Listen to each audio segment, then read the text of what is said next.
Alright, Karina baby, today is July the 26th.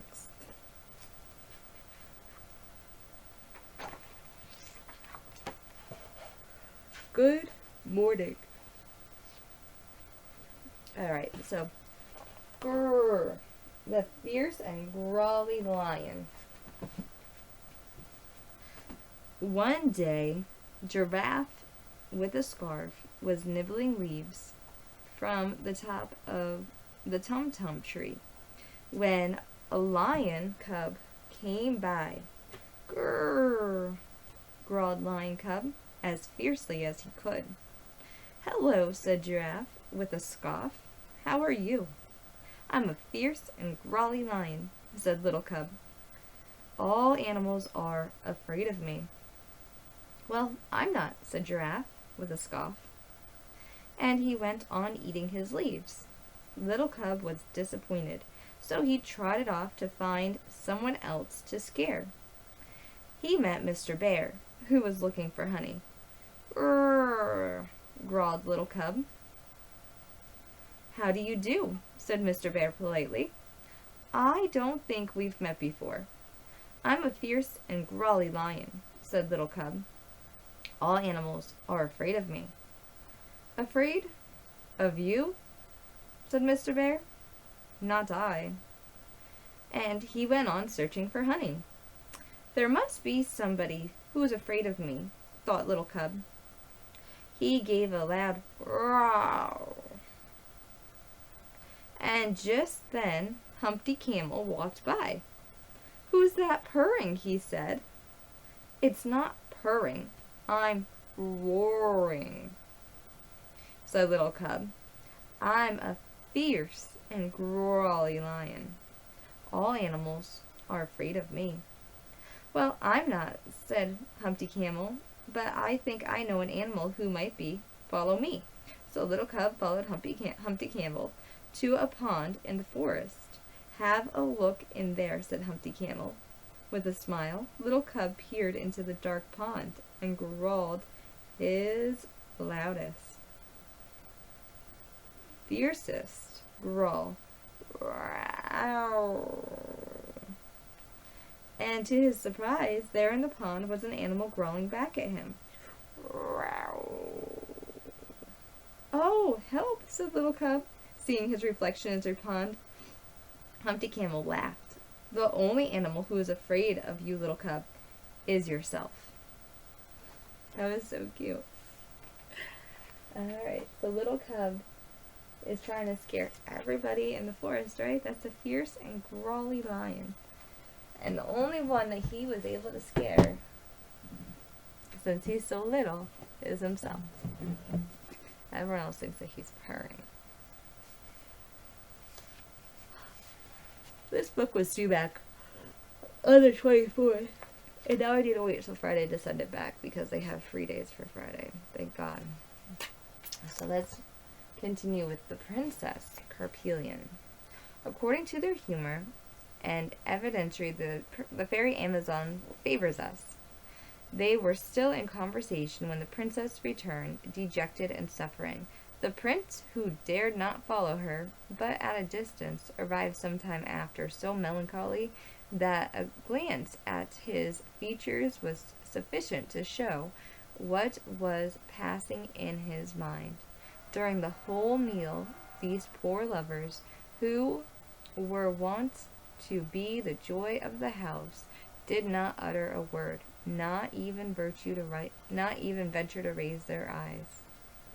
As soon as they rose from table, the king went into the little garden and desired the shepherd to follow him. At this order he turned pale. A strange shivering ran down all of his veins, and Carpillon believed her father was going to send him away. Was no less alarmed than he was. Sublime entered an arbor, seated himself, and looked at the prince. He said, My son, you know with what affection I have brought you up. I have looked upon you as a present from the gods to support and console me in my old age. But what will best prove my regard to you in is this choice I have made of you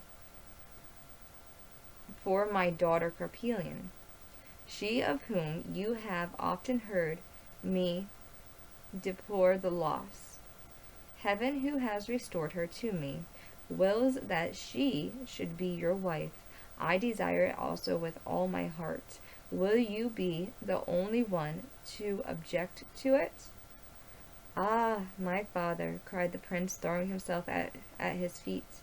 Dare I flatter myself with what I hear? Am I so happy that your choice falls upon me, or do you merely wish to discover my sentiments with respect to the lovely shepherdess? No, my dear son, said the king, do not hesitate between hope and fear. I am resolved in a few days to celebrate your nuptials. You overwhelm me with kindness, replied the prince, embracing his knees. And if I poorly express my gratitude to you, it is from the excess of my joy. The king forced him to rise, said 1,000 kind things to him, and although he did not tell him of his high rank, he gave him to understand his birth was far above the condition fortune had reduced him to. But Carpillon, a prey to her anxiety, could not refrain from following her father and her lover into the garden. She watched them at a distance, hidden behind some trees. When she saw him at the king's feet, she so fully believed he was entreating him not to sentence him to such a cruel a separation, that she would stay to learn no more. She flew into the depths of the forest, running like a fawn that the hounds and hunters were pursuing. She feared nothing, neither the ferocity of the wild beasts nor the thorns, which caught her on all sides. The echoes repeated her sad lamentations. She seemed only bent on seeking death. When the shepherd, impatient to impart to her the good tidings he had just heard, hastened in search of her. "Where are you, my shepherdess, my charming Carpillon?" cried he. "If you hear me, fly not. Happiness awaits us." As he uttered those words, he perceived her far down in the valley, surrounded by several huntsmen, who were endeavoring to place her on the horse behind a little humpback and deformed man. At that sight, and the shrieks of his mistress for assistance, he flew towards her like an arrow from a bow. Having no arms but his sling, he hurled a stone which struck the man who was carrying off the shepherdess so direct and terribly a blow that he flew from the horse with a dreadful wound in his head. Carpillon fell with him. The prince was already near her, trying to defend her against her ravagers, but all his resistance was in vain. They seized him and would have strangled him upon the spot if Prince Bossu, for it was he, had not made signs to spare him. "For," said he shall be put to death with every variety of torture." They contained themselves, therefore, with binding his arms with thick cords, and the same cords served to secure the princess, so that they were enabled to talk to each other. At some time they made a sort of letter to carry the wicked humpback upon. As soon as it was finished, they all departed without any of the shepherds being aware of the misfortune that had happened to our young lovers, and so giving information to Sublime, it is easy to imagine his uneasiness when night came and they did not return. The queen was equally alarmed, and they passed several days in company with all the shepherds of the country in seeking and deploring them in vain. You must know that Prince Bossu had never forgotten the Princess Carpillon, but time had weakened his passion, and when he was not amusing himself by committing a few murders and cutting without discretion the throats of all those who displeased him, he went hunting, and it was sometimes 7 or 8 days before he returned. He was out on one of those long hunting expeditions when he suddenly caught sight of the princess crossing a path. Her grief was so acute, and she cared so little what might happen to her, that she had not taken with her bouquet of gilliflowers. Consequently, he knew her the moment he saw her. "Oh, of all the misfortunes, this is the greatest," said the shepherd, in a low voice to the shepherdess. "Alas, we were just upon the eve of being united forever." He then related what had happened between Sublime and himself. It is easy to comprehend Carpillon's regret. "I have then cost you your life," said she, bursting into tears.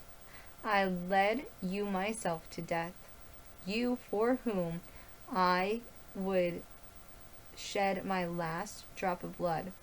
I am the cause of the misfortune that overwhelms you, and through my own imprudence, I have again fallen into the barbarians' hands of my most cruel prospector." They talked thus to each other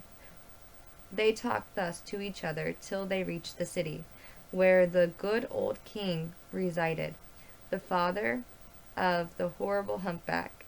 He was informed they had brought his son home on a litter, as a young shepherd, in defending his shepherdess, had struck him with a stone from his sling with so much force that he was dangerously wounded. At these tidings, the king, shocked to learn his only son was in this state, ordered them to put the shepherd in prison. The humpback gave a secret order that Carpillon should be treated in like manner. He had resolved either that she should marry him, or that she should be tortured to death, so that the lovers were separated only by an ill-made door, through the chinks of which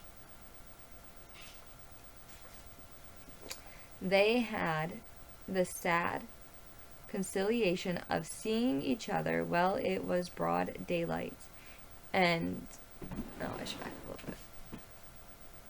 And the rest of the day and night they could converse together. What did they not say that was affectionate and loving to each other? All that the heart could feel or the mind could imagine, they expressed in such torturing terms that they were bathed in tears. And perhaps the reader would be equally affected if we repeated them.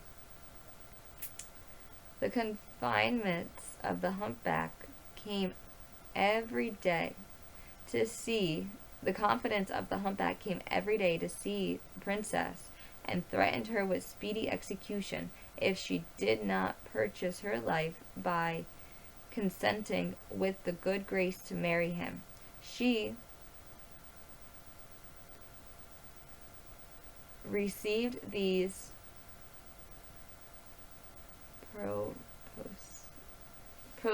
postpunctions with a firmness and an air of defiance that made them despair of success in their undertaking, and as soon as she could speak to the prince, she said, "Fear not, my shepherd, that the dread of the most cruel tortures will shake my consistency. We will die, since we cannot live together."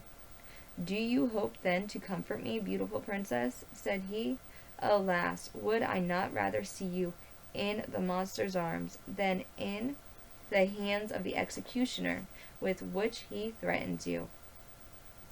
She chided him for such sentiments, accused him of weakness, and assured him again and again that she would show him how to die with courage. The humpback would, being nearly healed, his love, irritated by the continual refusals of the princess, made him determined to sacrifice to his rage the shepherd who had so ill used him.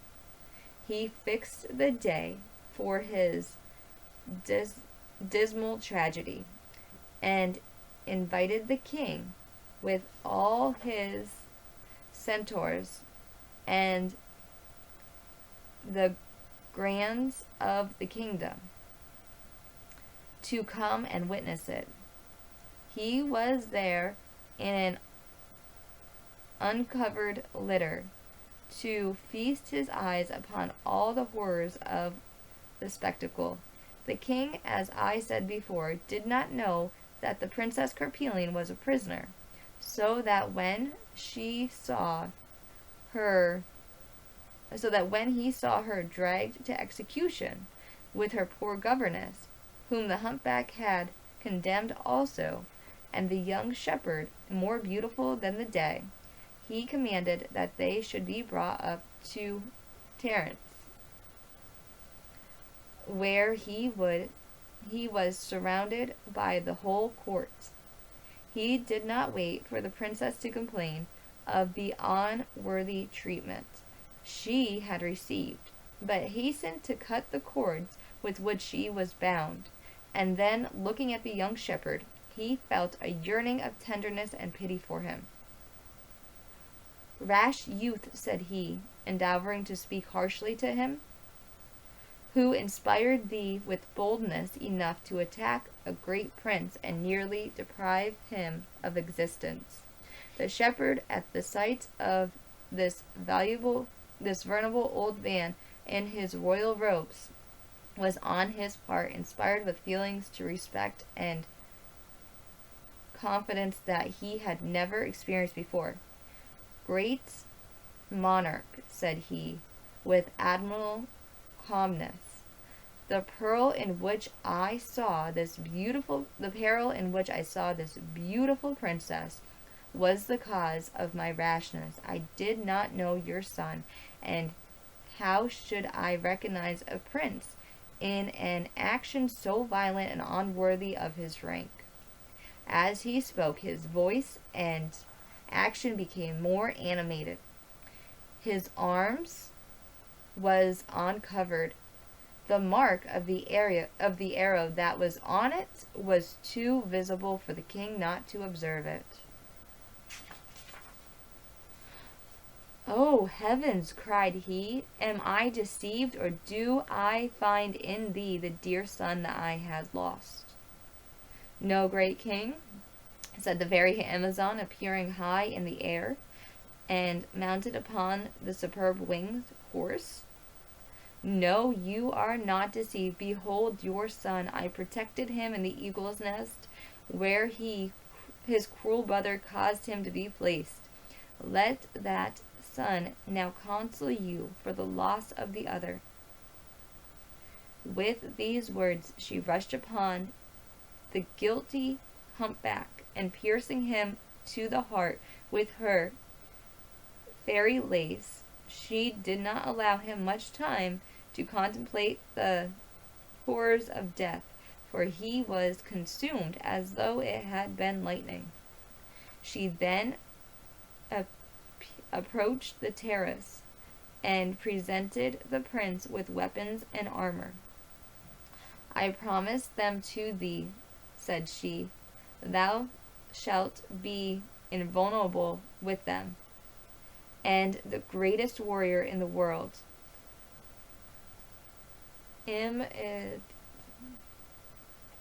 Immediately was heard the flash of thunder, trumpets, and all sorts of warlike instruments imaginable. But these sounds were shortly succeeded by a soft symphony, to which melodies voices sang. The praises of the prince and the princess. The fairy Amazon dismounted from her horse, placed herself beside the king, and begged him to order immediately all that was required of the celebration of the marriage of the prince and princess. She commanded the little fairy, who appeared as soon as she could, as she called her, to go for the shepherd king and queen and her daughters, and to return with them instantly. Immediately the fairy disappeared and returned as quickly with the illustrated elitists. What happens after so many afflictions? The palace resounded with the shouts of joy, and nothing was ever equal to that of those surgeons and their children. The fairy Amazon gave her orders in every direction. One word of hers did more work than 100,000 people. The nuptials were celebrated with greater magnificence than had ever been seen previously. King Sublime returned to his dominions. Carpillon had the gratification of conducting her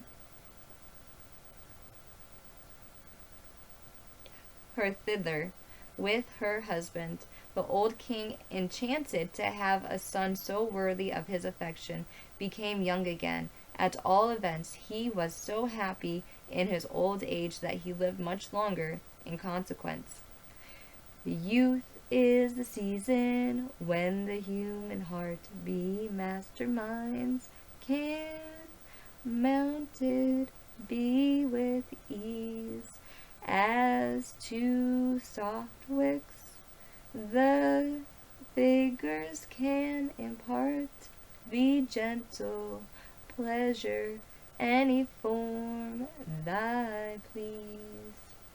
Then may the fortune man be lost or saved, the vice that stains the venture, the may grace it. Once on the heart in infancy engraved, rarely in after years can aught efface it. O life's uncertainty in early age, happy is he who spreads his hopeful sail under the guidance of a polite sage, who knows the shells and can foresee the gales. The prince whose portrait I have tried to take had not of quicksand or a storm of dread, a preposterous voyage he scared, cold failed to make well by the loyal shepherd polighted. This true, that love was not to be defied, but hence ye censors who the youth would blame, let reason only the affections guide, and love lead luster to the hero's flame. Baby, the prince and princess got married and lived happily ever after. That is the Princess Carpillon. What a good storybook. And we are actually almost done with this book. We read this much through, and this is all that's left. Alright, so tomorrow we're going to be reading another princess story. But for today, we made it. We made it to the end of the Princess Carpillon. It took us 7 days to reading it. Alright, how about let's do swing low, sweet chariot, coming forth to carry me home. Swing low, sweet chariot, coming forth to carry me home. Well, I looked over Jordan, and what did I see? Coming forth to carry me home. A band of angels coming after me, coming forth to carry me home. Swing low, sweet chariot, coming forth to carry me home. Swing low, sweet chariot, coming forth to carry me home. Well, sometimes I'm up and sometimes I'm down, coming forth to carry me home.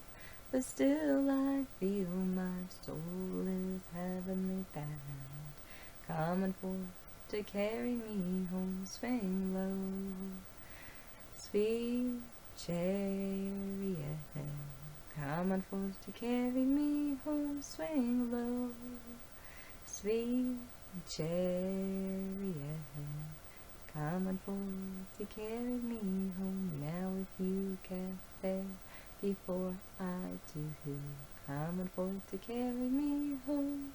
Tell all my friends I'll be coming there too, coming forth and carry me home. Swing low, sweet chariot, coming forth to carry me home. Swing low, sweet chariot, coming forth and carry me home. I'll be coming home, coming home, coming home to you, coming forth to carry me home. You know my word is good, you know my word is true, coming forth and carry me home. Swing low, sweet chariot, coming forth to carry me home. Swing low, sweet chariot, coming forth and carry me home. Karina, baby mama loves you. I think about you every second of every day. I always think this is what I'm doing instead of spending time with you. I always think that. I just can't. Mama just can't. All mama wanted to do was be a good mama. I was a really good mama to you, and I'm going to continue to be a really good mama to you. And just a good person to everybody around me. Hurt people, hurt people. If someone hurts you, hurting them back isn't going to do anything but hurt the both of you. You never hurt anybody. You don't hurt yourself, you don't hurt others, and you try not to let other people hurt you. Trying not to let other people hurt you is the hardest part, because some people are just hurt. So if they're hurting you, imagine how hurt they are themselves. Baby mama loves you. I love you. I love you so much. I miss you. Alright, let's do Lila Tove and good night to you. Lila Tove, may your dreams come true. We sing Lila Tove, may Israel protect you throughout the night until we reach the morning light. Karina, baby mama loves you. Like Papa used to say, Papa's my moon, Mama's his sun, and you are quite literally, you're our rainbow baby, and we love you. We both love you so much. Never wanted any of this for anything. I wanted to be by your side every second of every day, no matter what. I love you so much, no matter what. Mama gave up everything just to protect you. And that's okay. Everything's gonna eventually be okay. It's gonna be okay, I promise you. It'll all be okay. I love you so very much. I love you. I will always love you. I love you, my baby.